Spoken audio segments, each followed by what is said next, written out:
Hey, what's going on everybody? I'm back with another video, and this time I'm going to discuss my isopod collecting addiction that has gone through the roof. I haven't posted all the videos about my isopods, but a few of my growing colonies are currently outgrowing their enclosure. As you can see in the video, my dairy cow isopod population is getting too big. So in this video, I'm going to upgrade their enclosure to something a little larger. I'll be doubling the size of the terrarium from an 8-quart container to a 16-quart container. The isopods will have more room to roam, structures to hide under, and soil to dig into after the upgrade. The first thing I wanted to do with this enclosure is to create a drainage layer. For this video, I'm using a layer of lava rock to achieve this. I am adding this so that in the off chance that I overwater my terrarium, the water will seep down into the drainage layer and help prevent the soil above from getting too soggy. This is only precautionary because I only do mistings for my isopods, so overwatering shouldn't happen. I'm just trying to be careful.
Next, what I decided to do is to separate the drainage layer from the soil layer. And I did this with landscape fabric. Adding fabric will provide a distinct separation between the two substrates. Without the landscape fabric, the soil will get down to the bottom of the container, and if the bottom is drenched with water, the water will wick up and make more of the soil soggy. Once I put down my fabric, I put rocks on the corners just to make sure the fabric stays in place.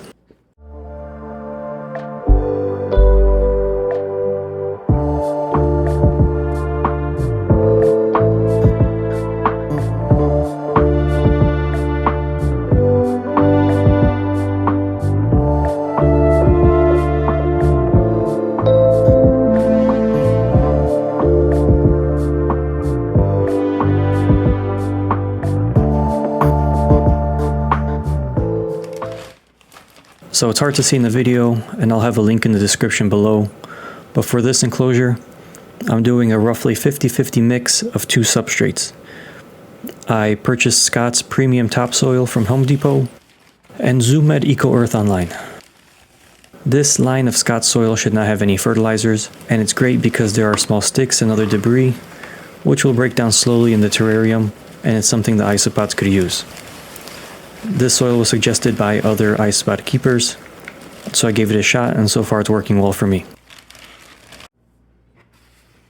So I mixed these two soils up by hand. Once I see them mixed together pretty well, they're ready to get added into the terrarium. I apologize for the shaky video. It's hard mixing soil while the bucket moves around, as well as while I'm trying to hold my phone.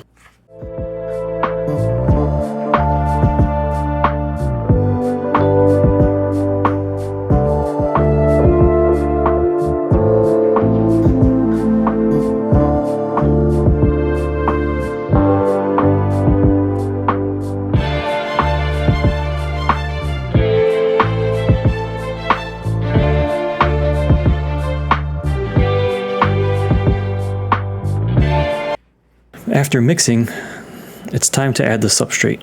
I am trying to get around 3 inches of soil depth, and I'm also trying to create varying terrain to give drier and wetter spots for the dairy cows. Later in the video, I add the soil from the dairy cow's original enclosure which may have caused too much soil to be added into the new one. I might have added a little more soil than planned, but we'll make it work.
For the next step, it's time to start transferring the dairy cows. Most of them were hiding in the hardscape under these little pieces of bark, so it was pretty easy to move those. However, there are a bunch still in the substrate and free roaming throughout the enclosure. I did my best to move them without stressing them out too much. I use an old solo cup to do this, and I gently push the cup under the soil and then push the soil into the cup. It might have been easier just to dump the whole enclosure into the new one, but I wanted to be careful not to hurt the isopods. I won't bore you with the whole process of me transferring the isopods, but it took me some time to get everyone out. At some point, I was able to lift the landscape fabric from the original enclosure and gently pour it into the new one.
Off camera, I grabbed some leaves from outside from branches of a maple tree that I was trimming the other day.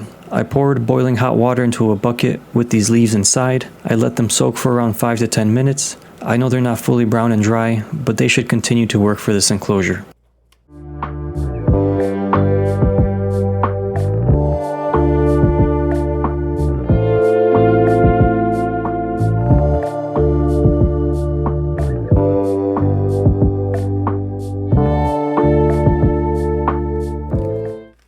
So for the next step, it's time to add some moss. I designated the far side of this terrarium specifically for the moss. This is the side that I'll also be misting with water. It's important to give your isopods varying levels of dryness and wetness throughout the enclosure, but make sure you do research on which species prefers more water and humidity and which prefer a little more dryness. Regardless, there should be some form of moisture in the enclosure to keep your isopods happy. And having varying levels of dryness and wetness will allow your isopods to choose which side works best for them, and they'll use what they want when they see fit. After laying down the moss, I gave it a good misting And after the misting, I decided it's time to feed the isopods some food, and I sprinkled some crushed up eggshells to finish up the setup. I'll have a link in the description for the food, but for those interested, Fluval Bug Bites is on the menu today. I also have a separate video discussing how I prepped the crushed up eggshells for my isopods. I suggest you check that out if you're interested. Anyway, I'm gonna let these dairy cows get settled into their new enclosure, and that's all I have today. I hope this process was helpful and insightful. If you have suggestions or have a different way of doing this, please let me know in the comments. I'm always happy to learn new techniques on how to transfer isopods into a new enclosure as my colonies continue to grow. Otherwise, I'll see you all next time. Thanks for stopping by.